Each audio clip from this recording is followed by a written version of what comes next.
আসুন আমরা কানাডার বাইরে যারা আছি এবং কানাডার যারা দেখতে চাই, চলুন একটা সুন্দর মনোরম দৃশ্য দেখে আসি। যে দৃশ্যটা বাংলাদেশের গ্রাম অঞ্চল থেকে দেখার জন্য আপনাকে হয়তো বান্দরবন, খাগড়াছড়ি, বাংলাদেশের জাফলংয়ের বিভিন্ন জায়গায় গিয়ে আপনি দেখতে পারবেন না। কানাডা মানেই ব্যতিক্রম।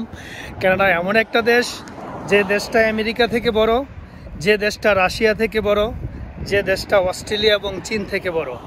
কানাডার ভিতরে, ইনসাইড অফ কানাডা, কেউ যদি বিমানে ফ্লাই করতে চায় সেক্ষেত্রে মিনিমাম 10 ঘন্টা লাগবে শুধু ইনসাইড অফ কানাডা আপনি যদি বিমানে ফ্লাই করতে চান। তাহলে ক্যান ইউ ইমাজিন যে কানাডা কত বিশাল একটা বিস্তৃত এরিয়া নিয়ে এই দেশটি গঠিত। তো চলুন আমি যে দৃশ্যটা দেখে আমি আমার গাড়িটাকে পার করেছি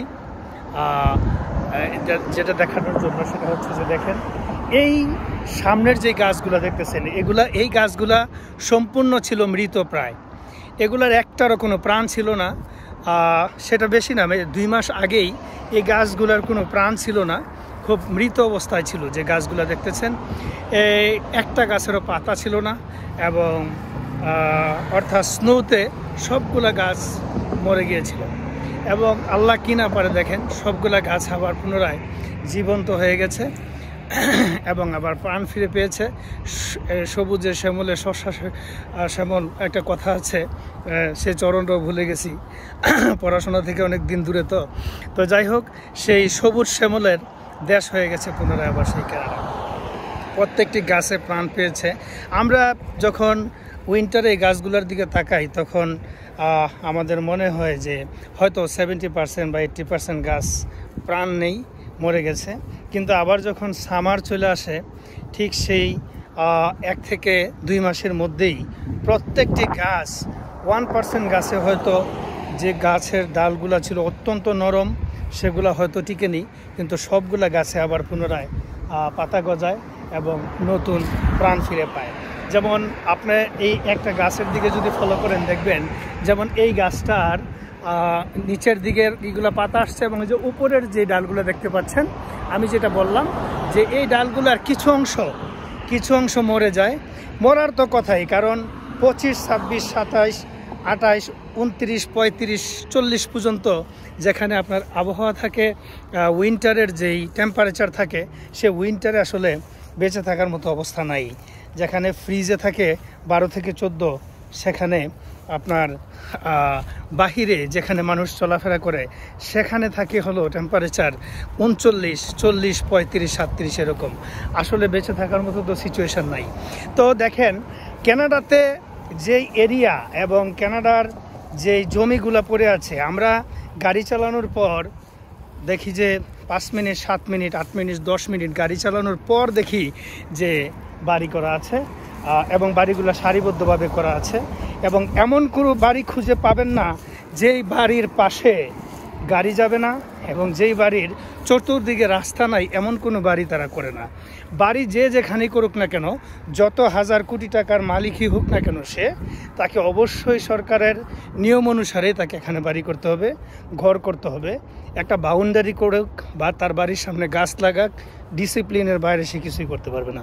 আপনি দেখেন কানাডার যে জমিগুলো পড়ে আছে, যে আবাদ জমিগুলো পড়ে আছে, কানাডাতে যদি উইন্টার না হতো, বাংলাদেশের মতো উইন্টার হলে সমস্যা ছিল না, কিন্তু কানাডাতে যদি স্ট্রং উইন্টার না হতো, খুব লম্বা উইন্টার না হতো, যে উইন্টার স্টে করে 5 মান্থ to 6 মান্থ, যদি এমন লম্বা কোনো উইন্টার কানাডাতে না হতো, তাহলে কানাডার জমি যদি তারা কৃষিকাজে ব্যবহার করতে পারতো সম্পূর্ণ 8 থেকে 9 মাস, তাহলে কানাডার 1 বছরের ফসল দিয়ে 100 দেশ বসে খাইতে পারতো। 100 দেশ বছর টু বছর বৈশা খাইতে পারতো। কানাডার যে জমিগুলো পড়ে আছে, তারা শুধু তাদের আবহাওয়ার কাছে তারা দুর্বল। তাদের অর্থনৈতিক অবস্থা যতটুকু স্ট্রং আছে, তার চেয়ে অনেক অনেক বেশি স্ট্রং হতো যদি তারা কানাডার সেই যে জমিগুলা পড়ে আছে। আপনি দেখেন, যেমন এই জমিটা 100 বিঘার ওপরে, একই প্লটে একই দাগে 100 থেকে 200 বিঘা জমিন এভাবে পড়ে আছে, যে জমিগুলো তারা শুধু আবহাওয়ার কারণে খুব আর্লি সময়ের মধ্যে উইন্টার চলে আসবে বিদায় তারা এগুলা প্রপার ইউটিলাইজ করতে পারছে না। নতুবা এই কানাডার এই ভূমি, এই জমিগুলা চাষ করে তারা যেই পরিমাণ ফসল ফলাতে পারত চিন্তার বাইরে। পুরো কানাডাতেই ঠিক এইভাবে খুব খুব বিশাল বিশাল ভূমি পড়ে আছে, যে ভূমিগুলো তারা প্রপারলি এখন পর্যন্ত কাজে লাগাতে পারেনি। কিছু কিছু প্রভিন্স আছে, যে প্রভিন্সগুলোতে যেমন পার্শ্ববর্তী প্রভিন্স আছে ভ্যানকুভার, সেখানে হয়তো কিছুটা আবার আবহাওয়ার কারণে তারা কিছুটা ফসল ফলাতে পারে, এবং ভ্যানকুভারের কিছু শাকসবজি দেখি যে এডমন্টনে চলে আসে, তারা সেল করতে পারে।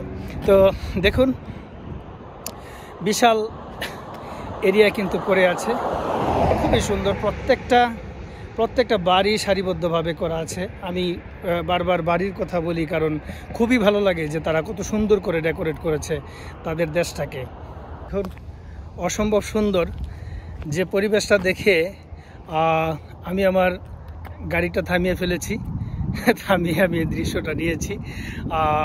খুবই চমৎকার একটা দৃশ্য।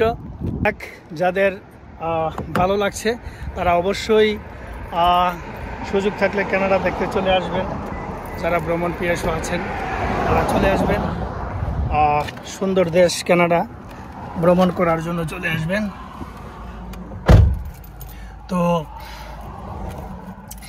এই হলো কানাডা সম্পর্কে সংক্ষিপ্ত বর্ণনা। কানাডার যে ভূমিগুলা, যে জমিগুলা পড়ে আছে, এগুলা দেখলে আমার এত মায়া লাগে যে বাংলাদেশের মতো দেশে যদি এই ভূমিগুলা পাইতো তাহলে বাংলাদেশ অনেক উন্নত হয়ে যেত। সত্যিকার অর্থে কানাডার পরিবেশ, কানাডার ভূমি এবং কানাডার মানুষের যে প্রযুক্তি ব্যবহার করে তারা চাষাবাদ করছে, যদি তারা স্ট্রং কোনো উইন্টার ফেস না করতো তাহলে তাদের এই দেশ কতটুকু উন্নত, বিশ্বের দরবারে তারা সর্বশ্রেষ্ঠ আছে এবং আরও অনেক পর্যায়ে চলে যেত। যারা আমেরিকা এবং পার্শ্ববর্তী দেশগুলো তাদের ধরাছোঁয়ার বাইরে থাকতো, তাদেরকে কখনো তারা সবসময় নাগালের বাইরে থাকতো। তো যাই হোক, সত্যি মানুষ কেন সারা পৃথিবী থেকে কানাডার নাম শুনলে আটকে ওঠে। তারা আসলেই খুব একটা স্ট্রং জাতি, তারা সত্যিকার অর্থে খুব চমৎকার স্বপ্নের একটা পরিবেশ, স্বপ্নের একটা দেশে বসবাস করছে। ভালো থাকবেন, সুস্থ থাকবেন। আপনাদের সুস্থতা কামনা করে বিদায় নিচ্ছি। আমার জন্য দোয়া করবেন। আল্লাহ হাফিজ।